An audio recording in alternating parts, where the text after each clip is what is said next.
Le premier cercle présente une profusion absolument extraordinaire de personnages, de situations, de décors.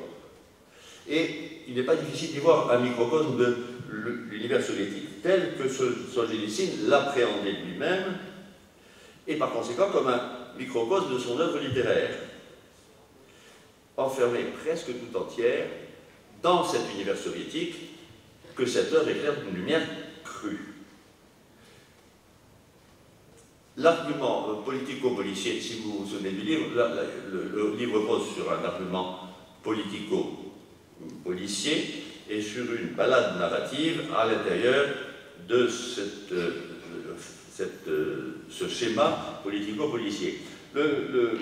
L'argument repose, comme vous le savez, ou comme vous vous souvenez, sur l'imprudence d'un jeune diplomate soviétique qui sait que les secrets de la bombe atomique vont être transmis aux soviétiques par un certain Koval, et qui veut en avertir les puissances occidentales, craignant que l'Union soviétique ne rende la survie de la planète difficile du fait de la possession de cette bombe atomique.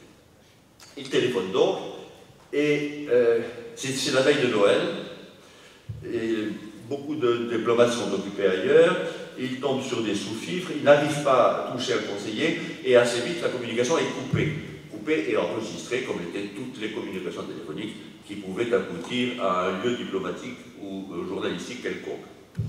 Donc voilà le point de départ, et évidemment, la conclusion sera l'arrestation inéluctable de ce diplomate soviétique.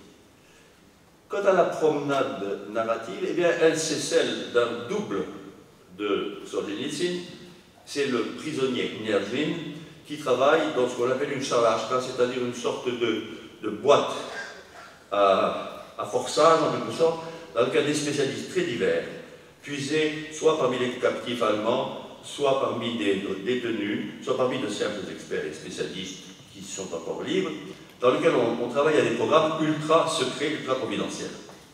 Donc, voilà pour le cadre essentiel, pour le lieu où se déroule cette longue promenade dans la Charashka.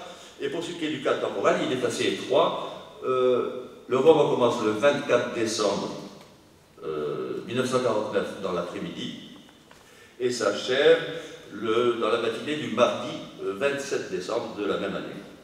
Dès le deuxième chapitre, la narration a pour objet de renvoyer le suspense qui concerne le destin de ce jeune diplomate. C'est-à-dire qu'on s'aperçoit très vite qu'il y a une cohésion profonde entre la destinée de ce jeune homme et ce qui se trame à l'intérieur de cette charashka, à l'intérieur de cette boîte fermée,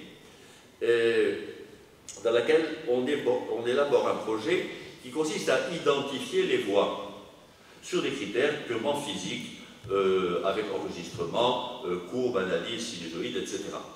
Donc on voit très bien le rapport entre le travail qui s'effectue dans ce lieu fermé et la destinée de ce jeune imprudent. Et c'est donc l'endroit où vit Nerjin, double de Solzhenitsyn, que c'est d'abord la perte d'Innokienty Vandrodin, le diplomate, qui a laissé un tout petit morceau de sa voix en otage sur une bande.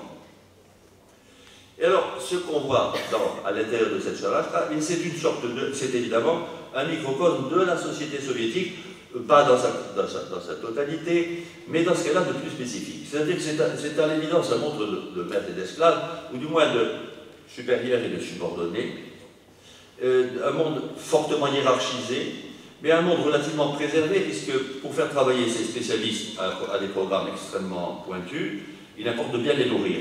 Donc les prisonniers de la charashka ne sont pas des victimes, c'est pas le bétail voué à la mort de tel et tel endroit du goulag dans son ampleur. Non, c'est un endroit où vivent des gens d'origine très différente, mais qui ont des moments de pause, de repos pour lesquels ils échangent des idées, des conseils, etc.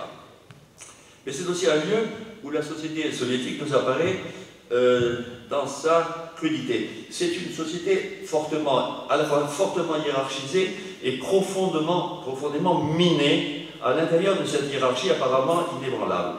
Pour une raison simple, c'est que si les supérieurs s'imposent aux subordonnés, ils ont peur de leurs subordonnés, autant que les subordonnés ont peur de leurs supérieurs, pour une raison évidente, c'est que la délation circule à travers cette hiérarchie et rend finalement fragile toute position. Les divers personnages que nous rencontrons dans ce roman, car la Sarashka n'est pas seulement le cadre unique de ce récit. Solzhenitsyn se réserve le droit de tirer des fils dans telle ou telle direction, de nous emmener dans un appartement d'apparatchik extrêmement chic, extrêmement élégant.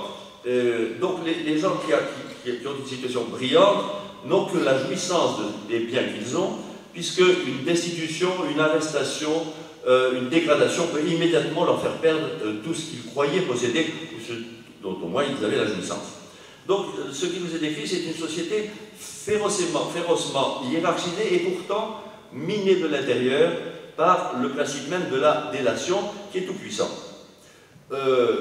Solzhenitsyn d'ailleurs ne se limite pas à une sociologie de ce monde de supérieurs et de subordonnés également inquiets. Il nous amène très loin, il nous amène jusqu'au Kremlin. Il nous amène jusqu'au Kremlin où il nous fait assister à quelques scènes nocturnes de l'intimité de Staline, au cœur de la nuit, puisque Staline aimait travailler au cœur de la nuit.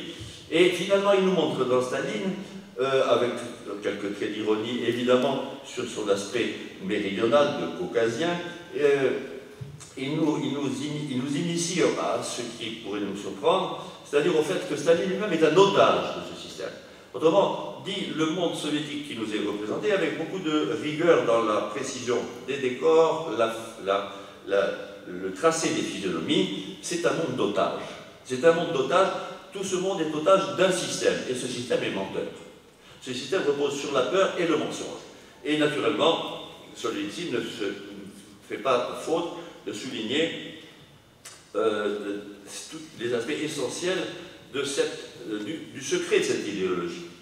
La peur et le mensonge.